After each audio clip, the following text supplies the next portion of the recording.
So I'm not sure where I contracted such severe scruples, but I did. When I was 18, I was a naive, curly-haired doofus with bad clothes, 6 pairs of underwear, more zeal for the Lord than was good for me or anybody, not 1 ounce of common sense, and a pathological predilection to consider everything to be my fault. Everything. I was working with a church group that used to do school retreats with unsuspecting teenagers. We'd go and talk about how great our life was, how the Lord had helped us to be better people, how the Lord had made us all happy, and how our lives were great now. And shouldn't the teenagers think about going to Mass more often?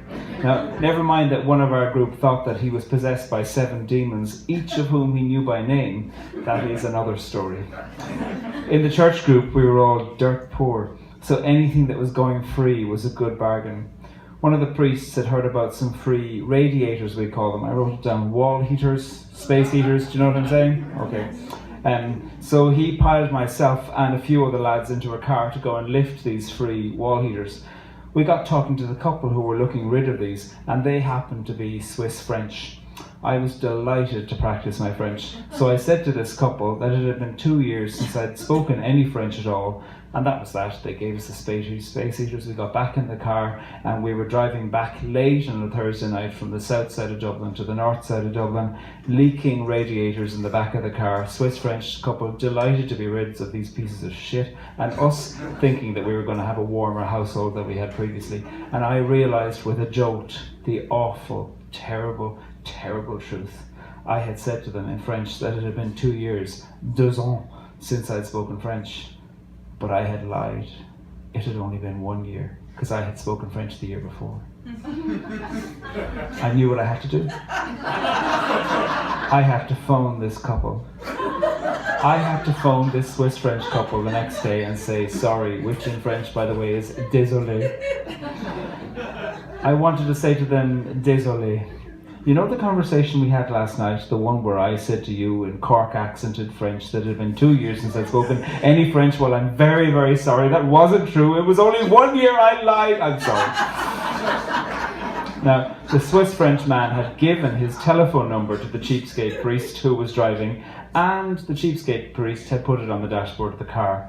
Casually, because I was sitting in the front of the car, I reached out as if I was just reassembling the items that were arranged on the dashboard, picked up the number that was there, looked at it and memorised it. 437393031, 437393031. I repeated it to myself over and over and over till I got home. And it was 11 p.m. and I decided it was too late to call the Swiss-French couple. So I waited until the next morning before I'd keep the Lord happy.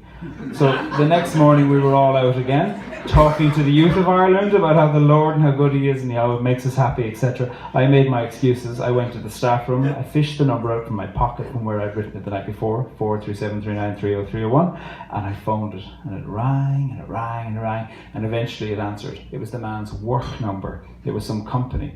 And I said, "My name is Pádraig, and I want to speak with the Swiss-French man to clarify something I said to him last night when myself and some others went to pick up a radiator that he'd advertised and he was giving away for free." "What?" said the person on the other side of the phone. "Never mind," I said. "Sorry."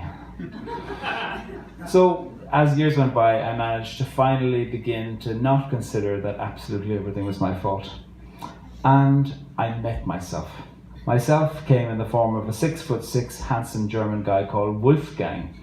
We both lived and worked on the campus that taught young people about the Lord and how happy they should be, etc. I had mostly stopped apologising and thinking everything was my fault. So when this German man came to work for me, I recognised the symptoms immediately. One time, almost everybody was late for a meeting except Wolfgang. A meeting I was convening, and Wolfgang was the only one early. We arrived at 2:10 for a 2 p.m. meeting, and Wolfgang said, "Before we start, can we begin with me saying something?" I said, "Fine." And he goes, "Before we begin, I just want to say sorry for everybody, because I was here early, you were all late, and I was judging you for being late. So even though you were all late and wrong, I also was wrong, because I was judging you." Everybody looked at him with curiosity. I looked at him with understanding. "I know your pain, Wolfgang," I thought. We spoke afterwards, And he said, yes, he often thinks that things are his fault, and that saying sorry helps him feel better. What happens when nothing's your fault, I asked. Well, it usually is, he said, and I went, what happens when it's not? And it was like asking him to consider what it would be like to be a mushroom. He couldn't imagine it. One time, Wolfgang borrowed my car. I know this for a fact because it was my car. And then he said, can I return the keys to your house? And I said, fine, just the door keys on the car, let yourself in, put them in the bowl, let yourself out, and the door will lock behind you. Nice and easy. Totally fine.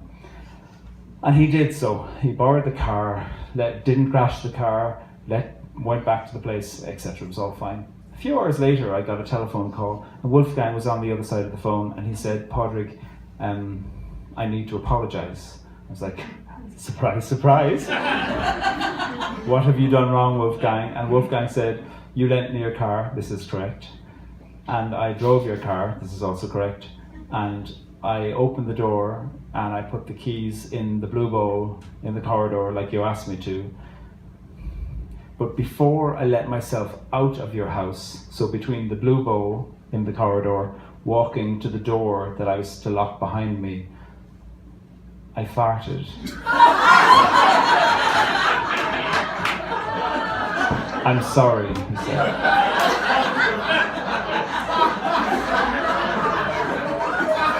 That's okay, Wolfgang, I said. And hung up and immediately phoned everybody I knew who knew Wolfgang to go, wait till you hear what he's apologised for next.